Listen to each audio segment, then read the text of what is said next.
for us. God is on our side. He has overcome, yes, He has overcome. We will not be shaken, we will not be moved. Jesus, you are here. Carrying our burdens, covering our shame. He has overcome, yes, He has overcome. We will not be shaken, we will not be moved. Jesus, you are here. I will live, I will not die. The resurrection power of Christ alive in me, and I am free in Jesus' name. Oh, oh, oh, oh,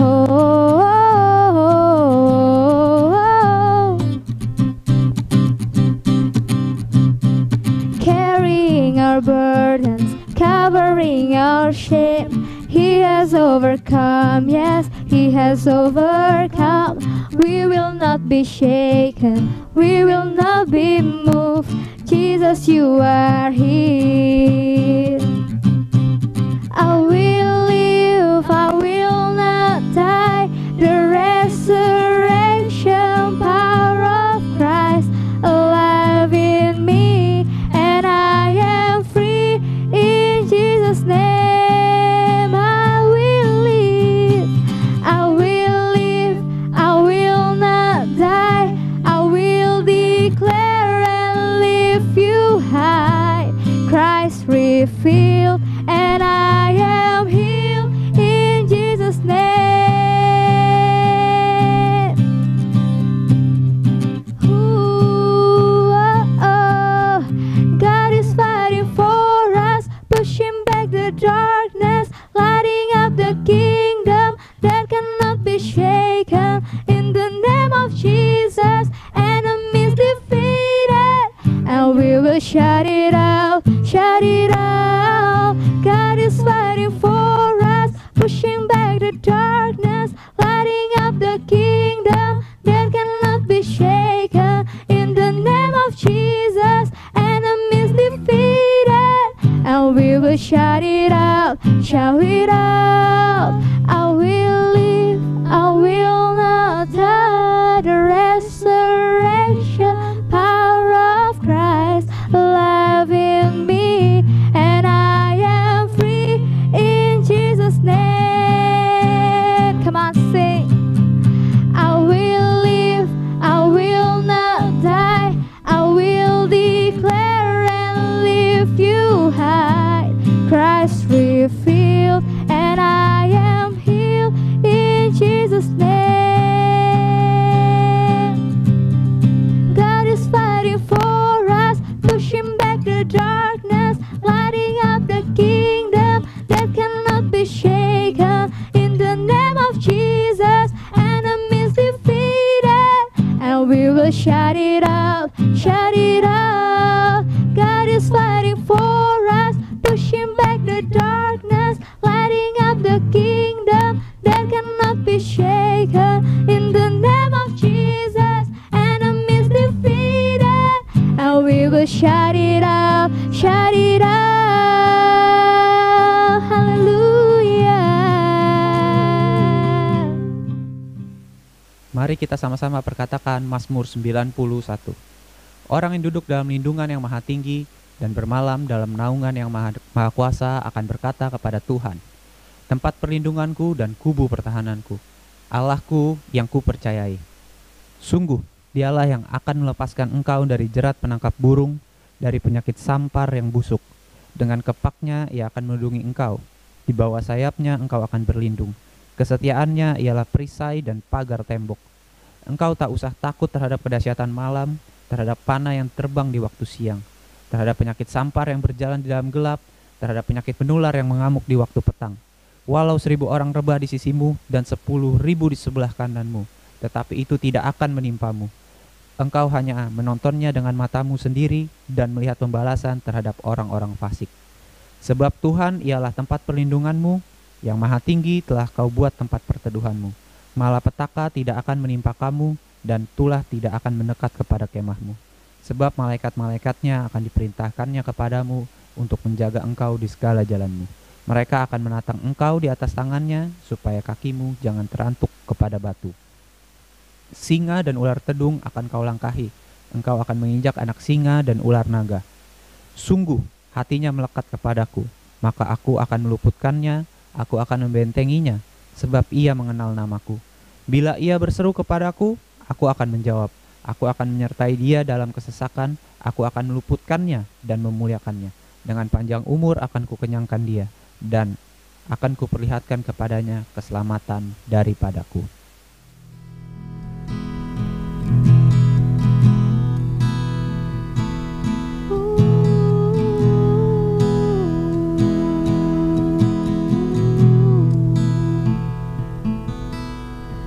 Hatiku mau menyembahmu, jiwaku merindukan Yesus. Hanya Kau Tuhan dan Rajaku, ku sembah Kau Allahku. Ku rindu melayanimu, ku suka senangkanmu Yesus. Hanya Kau kuat dan harapku, ku sembah Kau selamanya.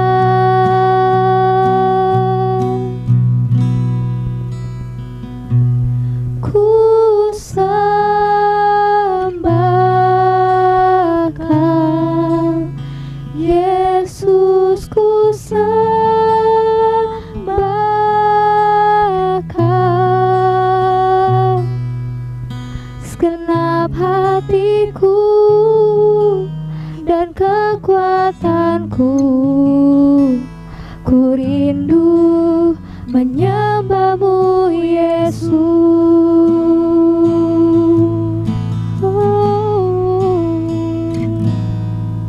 Ku rindu melayanimu, ku suka senangkanmu Yesus. Hanya Kau kuat dan harapku, ku sembah Kau selamanya. Ku sembah Kau, ku sembah Kau Yesus, ku sembah Kau. Segenap hatiku dan kekuatanku, ku rindu menyembahmu Yesus. Ku sembah Kau Yesus, ku sembah Kau. Segenap hatiku, segenap hatiku dan kekuatanku, ku rindu menyembahmu Yesus. Oh, kami rindu hadirat-Mu, kami mau selalu bersekutu denganmu, menyembah Allah yang hidup. Oh, terima kasih Tuhan, kami mau terus menyembah-Mu.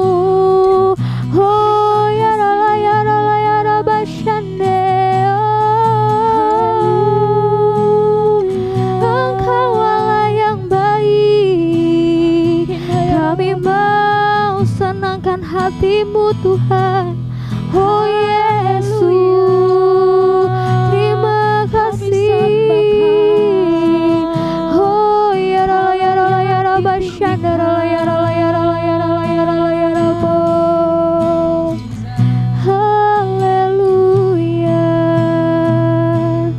Ya Roh Kudus, Kau hadir. Roh Kudus, lawatlah hadirat-Mu, penuhiku waktuku datang untuk menyembah-Mu. Ya Roh Kudus, Kau hadir Tuhan, hadir. Roh Kudus, lawatlah hadirat-Mu, penuhiku waktuku datang untuk menyembah-Mu.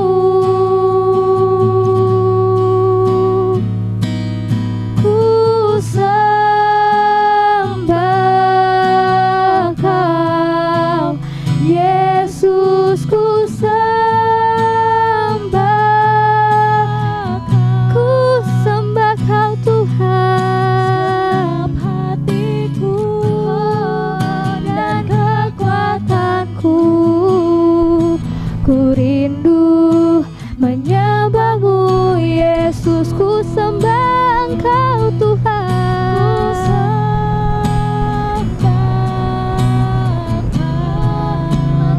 Yesus, ku sembah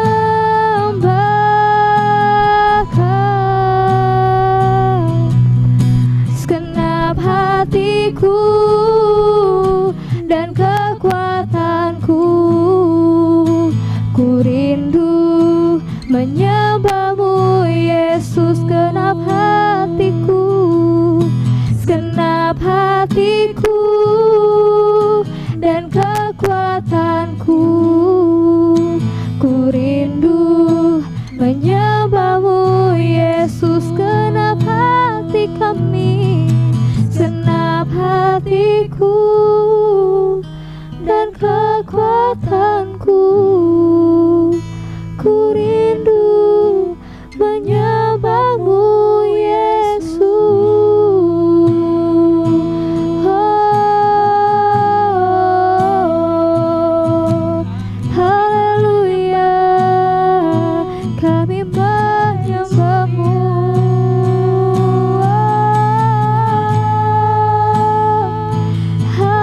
Haleluya, terima kasih Tuhan.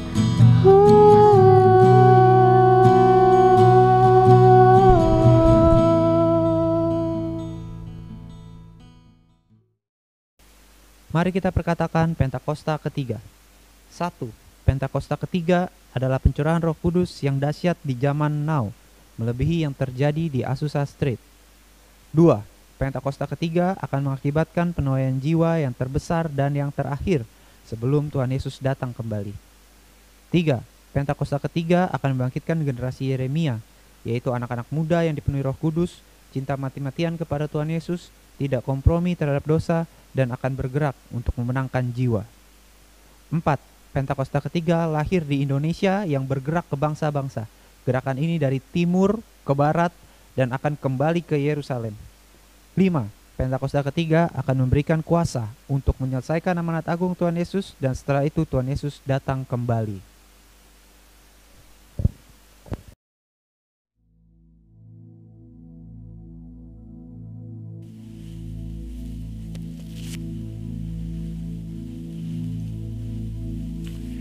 Shalom semuanya. Tahun 2021 adalah tahun integritas, the year of integrity. Menurut Westminster Dictionary of Theological Terms, integritas adalah istilah teologis untuk menunjukkan kemurnian dan kejujuran sebagaimana manusia diciptakan dalam rupa dan gambar Allah. Setelah manusia jatuh ke dalam dosa, maka gambar dan rupa Allah itu menjadi rusak. Pada saat kita menjadi orang percaya melalui proses pengudusan atau sanctification, gambar dan rupa Allah dikembalikan lagi, yaitu kita dijadikan serupa dengan gambar Yesus. Oleh karena itu, kita harus mau diproses oleh Allah. Panutan kita untuk menjadi orang yang berintegritas adalah Tuhan Yesus. Sebab dialah the man of integrity.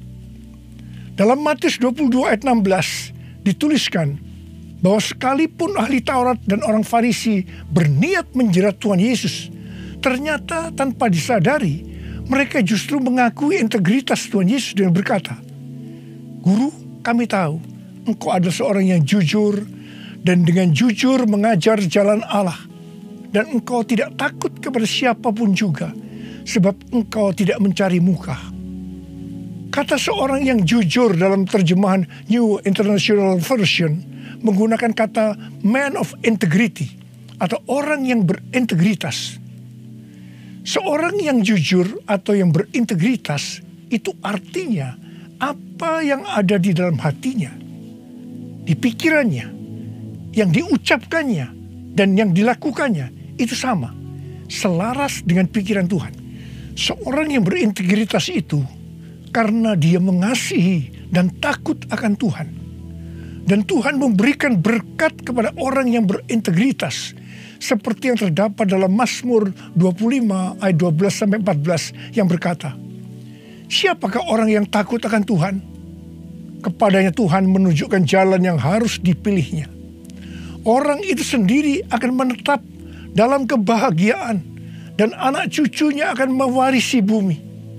Tuhan bergaul karib dengan orang yang takut akan Dia, dan perjanjiannya diberitahukannya kepada mereka." Haleluya! Seorang yang berintegritas bukan seperti ahli-ahli Taurat dan orang Farisi.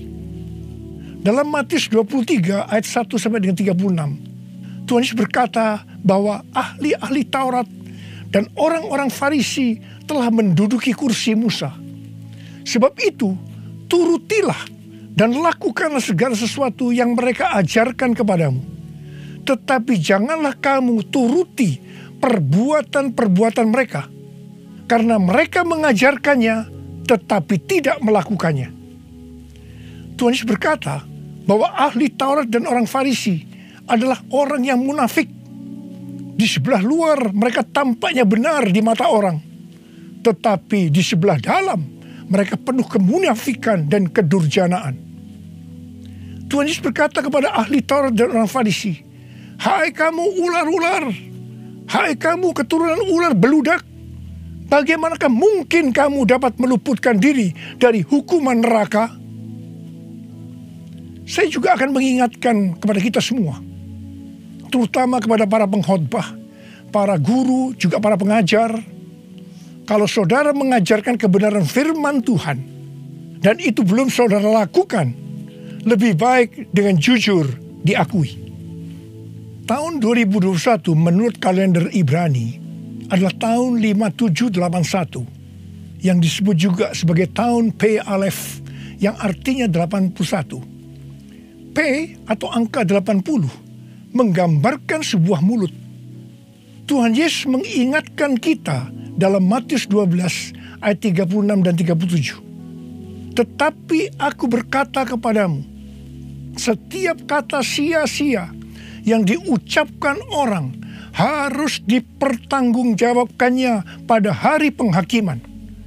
Karena menurut ucapanmu engkau akan dibenarkan, dan menurut ucapanmu pula engkau akan dihukum." Salah satu arti dari kata sia-sia adalah berdusta. Kalau kita mengajarkan kebenaran tetapi tidak dilakukan, itu sama saja dengan berdusta. Amsal 6 ayat 16 dan 17 berkata bahwa dusta itu perkara yang dibenci Allah. Amsal 11 ayat 1 berkata, "Neraca serong adalah kekejian bagi Tuhan, tetapi ia berkenan akan batu timbangan yang tepat. Neraca serong bisa diartikan sebagai berdusta, dan itu merupakan kekejian bagi Tuhan. Dalam Yakobus 2 ayat 17 dikatakan bahwa iman tanpa perbuatan pada hakikatnya adalah mati. Jadi kalau kita percaya kebenaran firman Tuhan, kita perkatakan tetapi tidak dilakukan, pada hakikatnya mati. Dan itu dilakukan oleh orang yang tidak berintegritas. Karena itu, saya mengajak saudara agar kita semua menjadi orang yang berintegritas. Mazmur 15 ayat 1 berkata, Tuhan, siapakah yang boleh menumpang dalam kemahmu? Siapa yang boleh diam di gunungmu yang kudus? Salah satu syaratnya adalah seperti yang terdapat dalam Mazmur 15 ayat 4 bagian B, yang diperuntukkan bagi orang yang berpegang pada sumpah meskipun rugi. Seorang yang berintegritas akan tetap berpegang pada sumpah meskipun rugi. Seorang yang berintegritas biasanya oleh kebanyakan orang dunia dianggap sebagai orang yang bodoh, sok suci, sok jujur, sehingga mengalami banyak kerugian dalam tanda petik. Kebanyakan orang dunia meskipun sudah berjanji atau bersumpah, tetapi kalau mereka menderita kerugian, mereka akan berbalik dan dengan segala macam cara akan mencari jalan supaya tidak merugi. Jadi hati-hati. Jangan sampai saudara terpancing atau tergoda melakukan hal-hal yang seperti itu. Seorang yang berintegritas akan melakukan seperti yang Daud lakukan dalam Mazmur 26 ayat 1 sampai dengan 3 yang berkata, berilah keadilan kepadaku ya Tuhan, sebab aku telah hidup dalam ketulusan kepada Tuhan. Aku percaya dengan tidak ragu-ragu. Ujilah aku ya Tuhan, dan cobalah aku. Selidikilah batinku dan hatiku, sebab mataku tertuju kepada kasih setiamu, dan aku hidup dalam kebenaranmu. Daud bukan orang yang sempurna secara moral, tetapi Alkitab mencatat bahwa kehidupannya mencontohkan karakter yang dewasa, tulus dan jujur di hadapan Tuhan. Jadi Daud adalah orang yang berintegritas. Daud berani berkata kepada Tuhan, ujilah aku ya Tuhan, dan cobalah aku. Selidikilah batinku dan hatiku, sebab mataku tertuju pada kasih setiamu, dan aku hidup dalam kebenaranmu. Saya teringat di awal pelayanan saya, Tuhan memberikan kepada saya sebuah lagu tentang ujilah aku. Ujilah aku Tuhan, cobalah aku Tuhan, selidiki batinku dan hatiku, mataku tertuju padamu. Aku cinta padamu Tuhan, aku rindu hadirat-Mu Tuhan, aku ingin selalu dekat padamu, menikmati kehadiran-Mu. Menyanyi Hosana bagi Rajaku yang duduk di tahta. Aku muliakan dan ku agungkan, Kau layak disembah, Kau layak disembah, Kau layak disembah.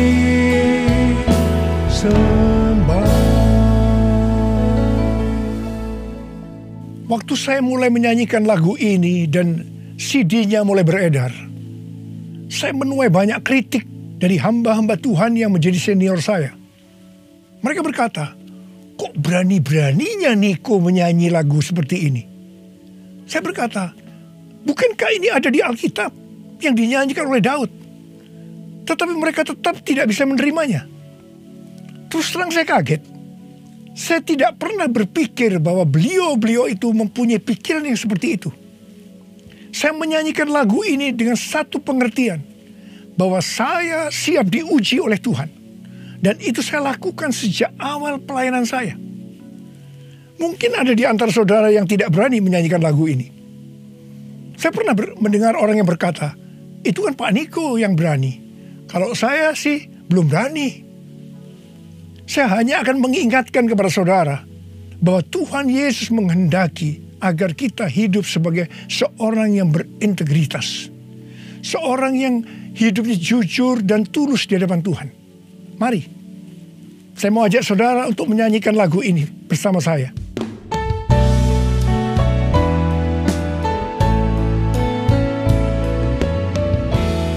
Ujilah aku Tuhan, cobalah aku Tuhan, selidiki batinku dan hatiku,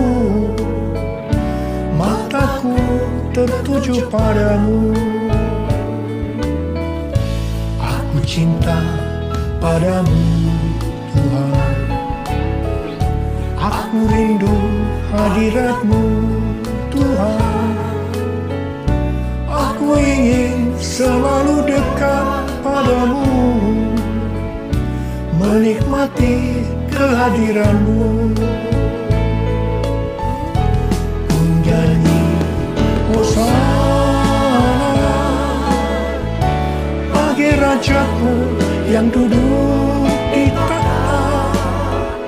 Aku muliakan dan ku agungkan, Kau layak disembah, Kau layak disembah, Kau layak disembah.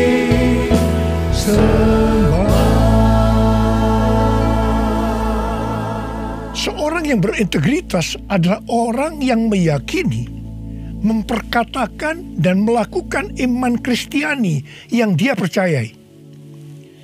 Sejak tahun 2018, melalui nubuatan Cindy Jacob, Tuhan menunjuk gereja kita sebagai messenger dari Pentakosta ketiga. Saya percaya kita ditunjuk oleh Tuhan menjadi messenger atau utusan Tuhan untuk Pentakosta ketiga karena kita adalah insan Pentakosta. Sebagai orang yang berintegritas, maka kita akan memperkatakan dan melakukan apa yang kita percayai, yaitu apa yang ada di dalam hati dan pikiran kita. Jadi kita akan berkata-kata dan melakukan sesuatu sebagai insan Pentakosta. Karena itu kita harus mengenal identitas sebagai insan Pentakosta. Dari zaman Azusa Street yang disebutkan sebagai Pentakosta kedua sampai dengan saat ini, bahwa kegerakan Pentakosta secara garis besarnya terdiri dari 3 grup besar.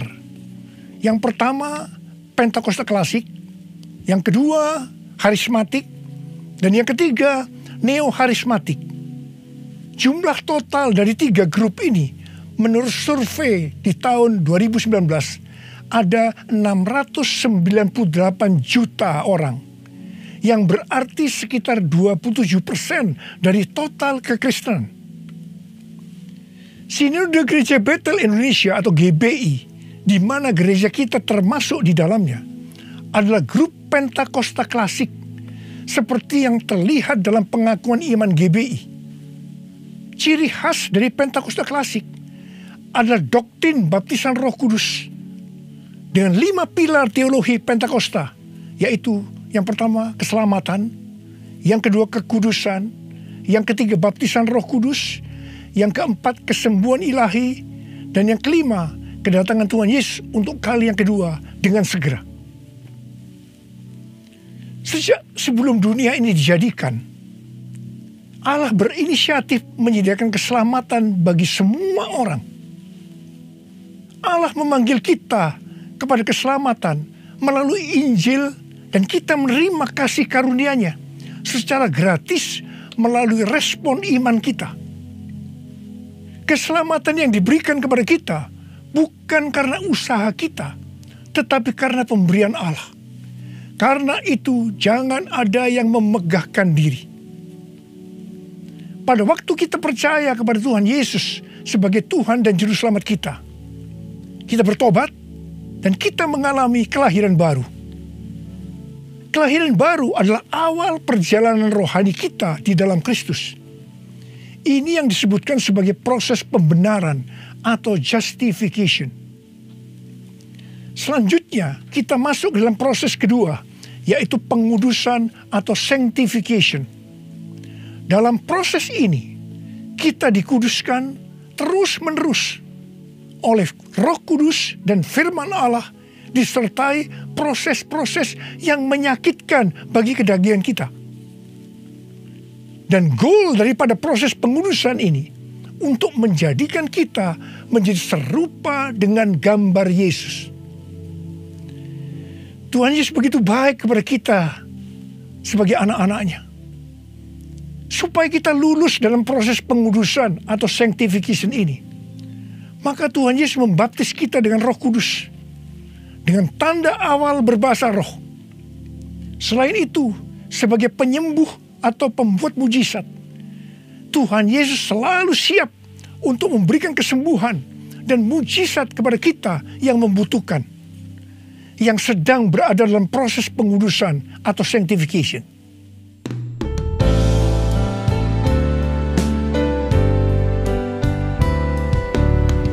Kaulah Tuhan penyembuhku, Kaulah Tuhan penyembuh.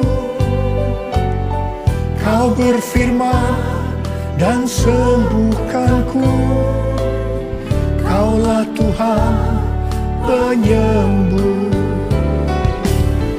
Kaulah Tuhan penyembuhku.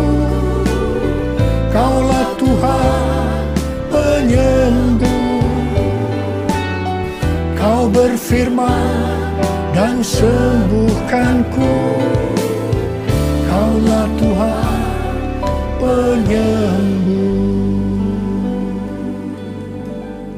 Proses terakhir dari proses keselamatan ini adalah proses glorification atau proses pemuliaan, di mana orang-orang yang menjadi serupa dengan gambar Yesus yang akan ikut dalam pengangkatan pada waktu Tuhan Yesus datang yang kedua kalinya di awan-awan. Kita percaya kedatangan Tuhan Yesus secara tiba-tiba dan dengan segera. Kita diingatkan melalui Filipi 2 ayat 12 dan 13 yang pada prinsipnya berkata, kerjakanlah keselamatanmu dengan takut dan gentar, karena Allah lah yang mengerjakan di dalam kamu baik kemauan maupun pekerjaan menurut kerelaannya. Baptisan Roh Kudus adalah bagian yang paling penting dari 5 pilar teologi Pentakosta, yang sekaligus menjadi bagian sentral dari seluruh pengajaran insan Pentakosta. Kita percaya bahwa setiap orang percaya yang telah disucikan hatinya dapat mengalami baptisan Roh Kudus dengan tanda awal berbahasa roh. Tujuan dari baptisan Roh Kudus ini adalah agar pengurapan di dalam pelayanan lebih maksimal. Karena baptisan Roh Kudus ini memiliki 2 fungsi, yaitu supaya kita lebih intim dengan Tuhan Yesus dan akan memberikan kuasa untuk menyelesaikan amanat agung. Dalam Matius 12 ayat 31 dan 32, Tuhan Yesus berkata, sebab itu aku berkata kepadamu, segala dosa dan hujat manusia akan diampuni, tetapi hujat terhadap Roh Kudus tidak akan diampuni. Apabila seorang mengucapkan sesuatu menentang anak manusia, ia akan diampuni. Tetapi jika ia menentang Roh Kudus, ia tidak akan diampuni. Di dunia ini tidak, dan di dunia yang akan datang pun tidak. Menentang dan menghujat Roh Kudus di sini juga bisa berarti menentang dan menghujat bahasa roh. Jadi kalau ada yang tidak percaya dengan bahasa roh, jangan menghujat, jangan menentang. Lebih baik banyak berdoa. Sekarang ada orang yang membuat bahasa roh sebagai bahan lelucon supaya orang tertawa.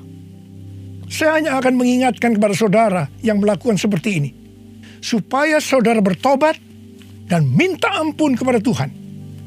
Roh Kudus yang dicurahkan di kamar loteng Yerusalem 2000 tahun yang lalu, itu adalah untuk memberikan kuasa untuk melakukan amanat agung. Ini disebutkan sebagai Pentakosta pertama. Pentakosta pertama ini dahsyat, sebab dalam kurun waktu 100 tahun, 70% dari dunia yang dikenal waktu itu, yaitu yang berada di bawah kekaisaran Romawi, menjadi Kristen. Pertanyaannya, apakah amanat agung sudah selesai? Jawabannya, belum. Karena itu pada tahun 1906, kembali Roh Kudus dicurahkan di Azusa Street, yang disebutkan sebagai Pentakosta kedua.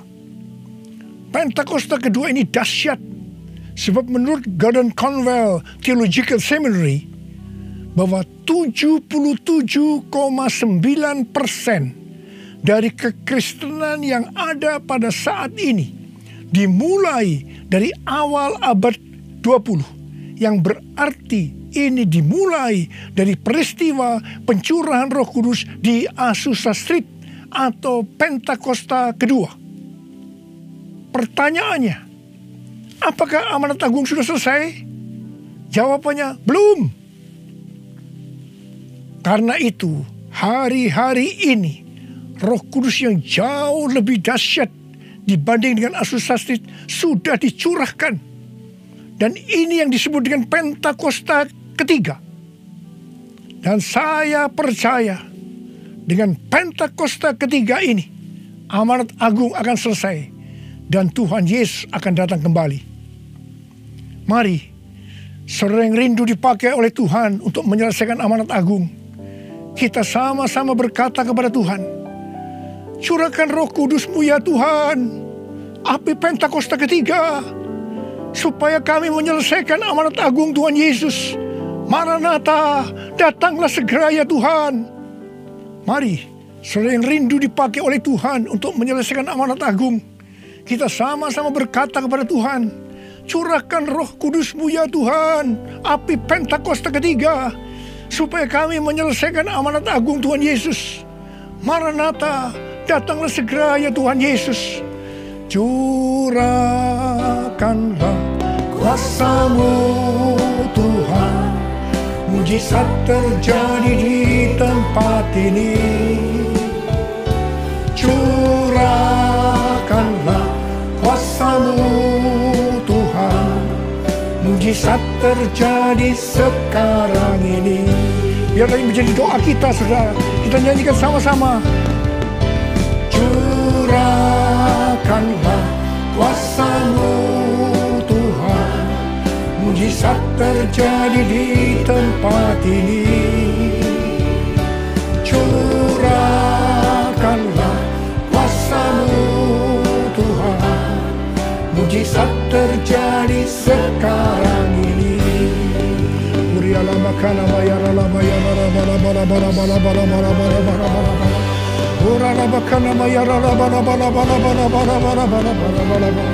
ya Tuhan, curahkan Roh-Mu ya Tuhan, penuhi anak-anak-Mu dengan Roh-Mu, penuhi mereka ya Tuhan, berikan kami kuasa untuk menyelesaikan amanat agung Tuhan Yesus. Terima. Oh riala bara. Oh riala bara. Tuhan, Engkau lihat anak-anak-Mu yang sedang mengangkat tangan. Kamu percaya Engkau memelihara mereka, Engkau menjaga mereka dalam masa pandemi COVID-19 ini Tuhan. Bapa, hamba berdoa buat mereka, tidak ada seorang pun yang sakit. Hamba berdoa tidak ada yang berkekurangan, semua dicukupkan, malah berkelimpahan dalam hal yang baik. Oh Rama, terimalah berkat Tuhan, terimalah perlindungan Tuhan, terima perlindungan Tuhan, terima berkat Tuhan. Curahkanlah kuasa-Mu Tuhan. Mujizat terjadi di tempat ini. Amin. Curahkanlah kuasa-Mu Tuhan. Mujizat terjadi sekarang ini. Mujizat terjadi sekarang ini. Mujizat terjadi sekarang ini. Mujizat terjadi sekarang ini.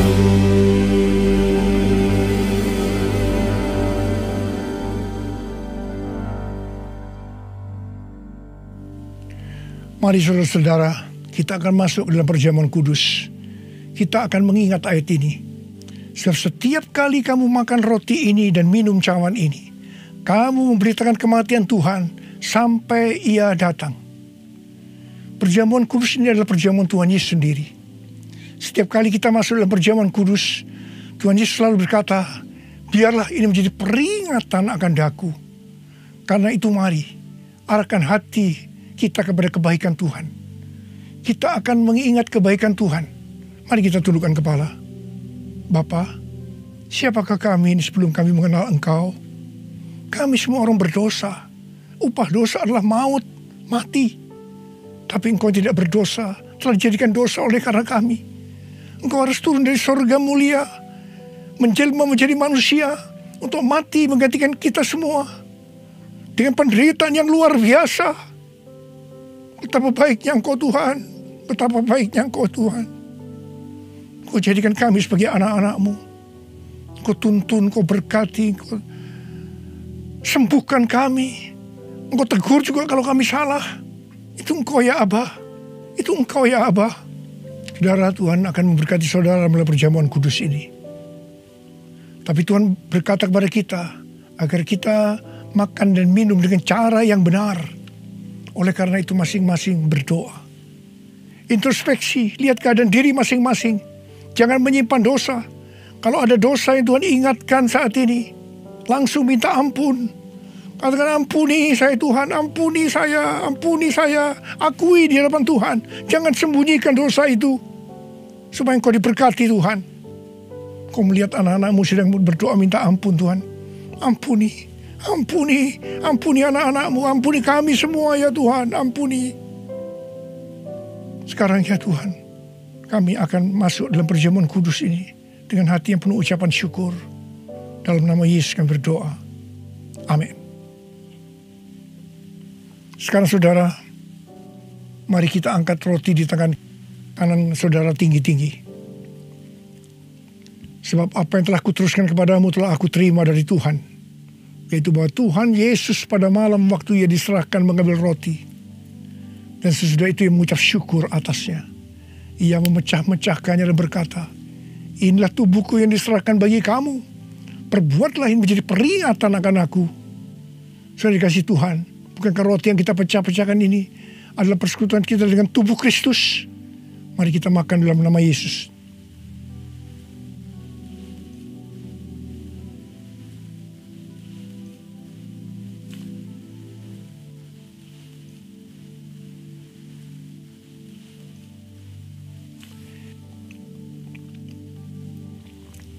Sekarang angkat cawan di tangan kanan saudara tinggi-tinggi. Demikian juga ia mengambil cawan sesudah makan lalu berkata, cawan ini adalah perjanjian baru yang dimeteraikan oleh darahku. Perbuatlah ini setiap kali kamu meminumnya menjadi peringatan akan aku. Sudah dikasih Tuhan, bukankah cawan pengucapan syukur yang atasnya kita ucapkan syukur adalah persekutuan kita dengan darah Yesus? Mari kita minum dalam nama Yesus.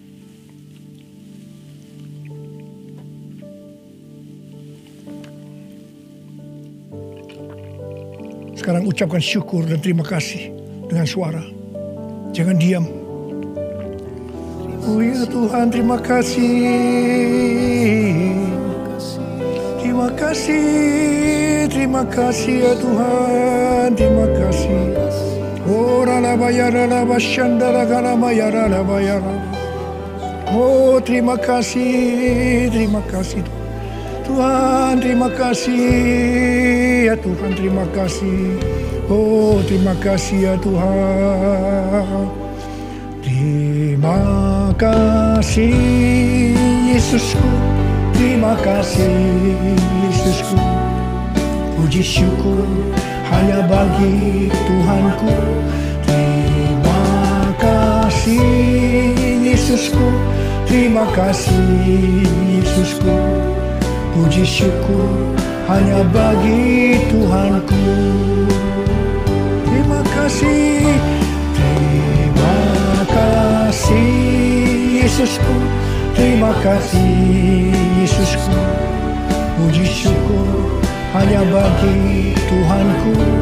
Terima kasih Yesusku, terima kasih Yesusku. Puji syukur hanya bagi Tuhanku. Puji syukur hanya bagi Tuhanku. Puji syukur hanya bagi Tuhanku.